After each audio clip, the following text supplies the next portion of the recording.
आशा करता हूं आप सब बहुत अच्छे होंगे। मेरा नाम है सिद्धांत अग्निहोत्री। स्टडी ग्लोस पे आपका बहुत बहुत स्वागत है। अगर आपको आर्टिकल्स याद करने में दिक्कत होती है, अब आप आज के बाद अब आपको कभी ऐसा नहीं होगा, क्योंकि हम एक ऐसा कोर्स लाए हैं जो आपको सारे पॉलिटी के आर्टिकल्स रटवा देगा। एक ऐसी टेक्निक है हमारे पास, तो आप इस कोर्स को ज्वाइन कर सकते हो। हिस्ट्री और cubes, polity plus history plus cubes. ये देखिए, पॉलिटी की इसमें लाइव क्लास होगी 11-12 को। हिस्ट्री और क्यूब्स की रिकॉर्डेड क्लासेस है जो हमने पहले ली थी। तो आप कंबाइन ले सकते हैं, नहीं तो आप पॉलिटी की सेपरेट ले लीजिए। तो फटाक से कोर्सेज को लेना शुरू करो, क्योंकि बहुत ही कम दामों में हमने निकाला है, और अपनी जो पॉलिटी है उसको स्ट्रॉन्ग करो। अब देखो, यहां पे कुछ बताया गया है जो कि डेंजरस है। भारत के 10 राज्य 10 स्टेट्स ने एक नया सब वेरिएंट जो है वो डिटेक्ट किया, यानी कि कोरोना का एक और सब वेरिएंट आ गया है।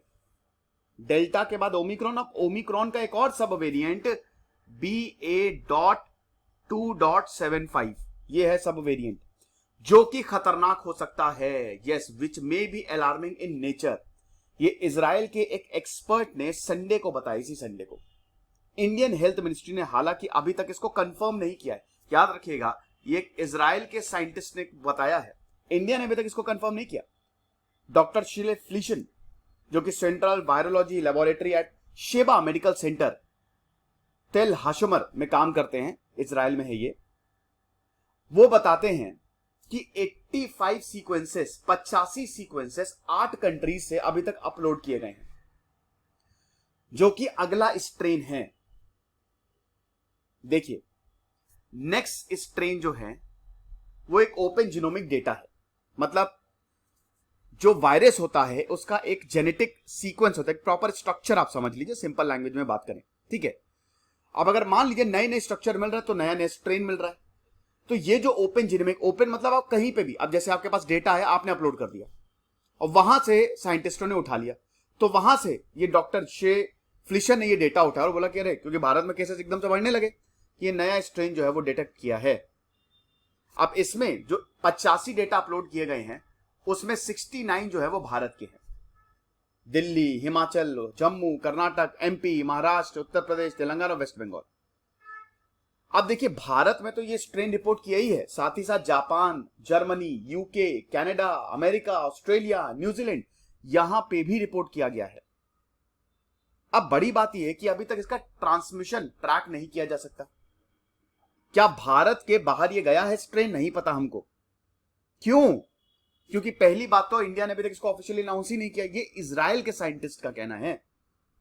दूसरी चीज है, ये बहुत, it is too soon to tell, too soon to tell. क्या ये अगला डोमिनेंट वेरिएंट होगा? हां, इन्होंने ये जरूर बताया है कि ये खतरनाक हो सकता है, बट बहुत ज्यादा क्या हेल्थ पे असर करेगा, ये अभी तक इन्होंने इसकी सफाई नहीं दी है। ये चीज है। अब आपको बता दूं कि ओमिक्रॉन में भी म्यूटेशंस होते रहते हैं, स्पाइक प्रोटीन्स में म्यूटेशन हो गए, क्योंकि भैया देखिए, वायरस भी तो लड़ रहा है ना, इंसान तो लड़ ही रहा है, वायरस भी लड़ रहा है। वैसे मैं आपको बता दूं, मैं बाहर आया हूं, इसलिए स्मार्ट बोर्ड पे लेक्चर नहीं कर रहा हूं। कल से वापस वाराणसी आया हूं मैं, तो आज शाम को मैं वापस पहुंच जाऊंगा लखनऊ, कल से स्मार्ट बोर्ड पे वापस। तो वही बताया कि जो म्यूटेशन हुआ है जिसमें वायरस जो है वो कनेक्ट करते हैं, तो वो भी लड़ रहे हैं, वो भी सर्वाइव कर रहे हैं कि किसी तरीके से जो वैक्सीन हम उसको बाईपास कर सके, ठीक है। अभी अगर बात करते हैं तो इस तरीके के सब वेरिएंट जो हैं, सब वेरिएंट बहुत सारे मिल रहे हैं, ऐसा नहीं ओमिक्रॉन के एक ही सब वेरिएंट है, बहुत सारे, लेकिन वो एक ही पर्टिकुलर रीजन में कन्फाइन होकर रह गए। बहुत सारे कोविड के सब वेरिएंट मिले, बट वो ज्यादा फैले नहीं, वो एक ही रीजन में कन्फाइन होकर रह गए। लेकिन ये पहली बार है जब ओमिक्रॉन का वेरिएंट, ये नया वेरिएंट जिसकी इजराइल के साइंटिस्ट बात कर रहे हैं, ये सब जगह फैल गया है। तो ये बड़ी बात है, ठीक है। अब इस पे बहुत ज्यादा नजर रखनी पड़ेगी। ये थॉमस पीकॉक ने बोला है, जो कि इंपीरियल कॉलेज लंदन में साइंटिस्ट है।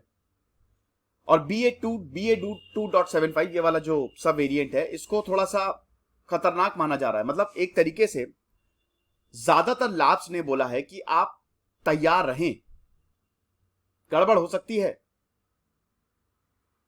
अब यहां पे एक के बाद एक म्यूटेशंस की बात हो रही है, लेकिन क्या ये ज्यादा ट्रांसमिसेबल है और इस पे हेल्थ के क्या असर पड़ेगा, इसका अभी कोई जवाब नहीं है। हालांकि देखिए हेल्थ पे असर, अगर ये सच है, मतलब सच क्या है, ये तो सब वेरिएंट तो यहाँ पे तो इसराइल के साइंटिस्ट बोल ही रहे हैं, तो वैसे तो लोग ठीक हो रहे हैं, मतलब कोई इतनी बड़ी पैनिक की सिचुएशन तो क्रिएट हो नहीं रही है। ओमिक्रॉन इतना खतरनाक नहीं है, हाँ ज्यादा ट्रांसमिसेबल है, लेकिन इतना ज्यादा खतरनाक नहीं, लोग ठीक होके वापस आ रहे हैं।